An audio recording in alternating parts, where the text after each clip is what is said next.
I'm going to do a little video on how I do patchwork. I do a lot of patchwork, and over the summer at the shop, a lot of people have said how hard it is to do patchwork. So I don't know how everyone's doing it, but anyway, this is how I have always done it. So you lay out your squares. Excuse the bandage on my thumb. So you lay out your squares like you normally would. You take a pin. Doesn't have to be any colored pin.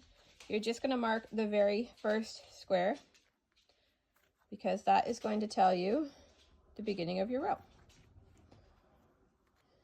So just do that quick. I always do it on this side. There we go.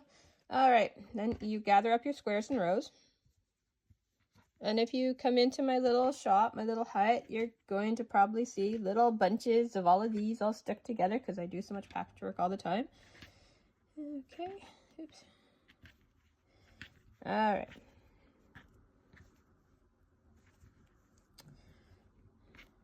Apparently this is harder to do on camera than it is in person. There we go.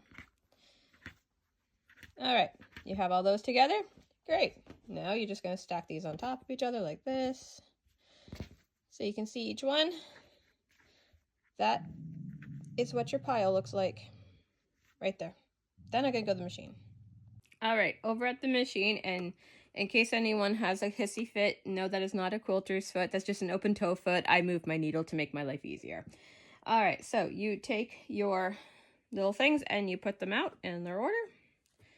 2, 3, 4, 5. All your stuff stays right within where you are working. I hope you can see everything from this angle. First, you start with the first one, obviously. That is always going to be your very first square. It has a pin, so it's marked. So you just start putting all your squares together. And you just run them through the machine.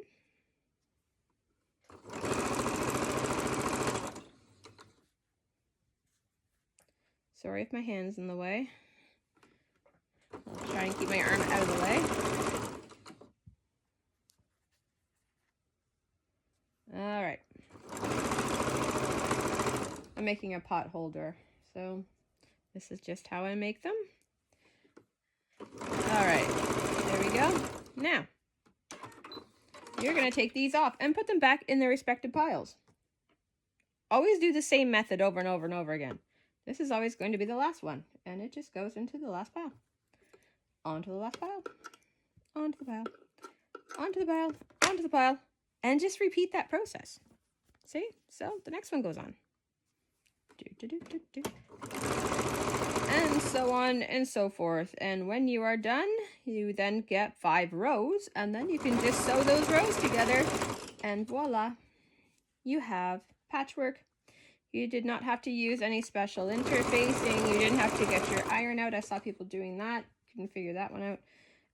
You don't have to have it laid out. Like, apparently people lay it out on the table and stuff and take one and take another. And I mean, whatever method works for you is awesome. But that's how I do mine, so it just sort of stays right in front of you. And again, it's the last one I'll show you. It just goes back into their respective piles. And you can do big squares, little squares, quilt squares. Doesn't really matter. Just your big safety thing is use that pin. When you sew your rows together, always keep your first row with the pin in. The next row, take your pin out. That way you always know which one's the first row. There we go. Happy sewing.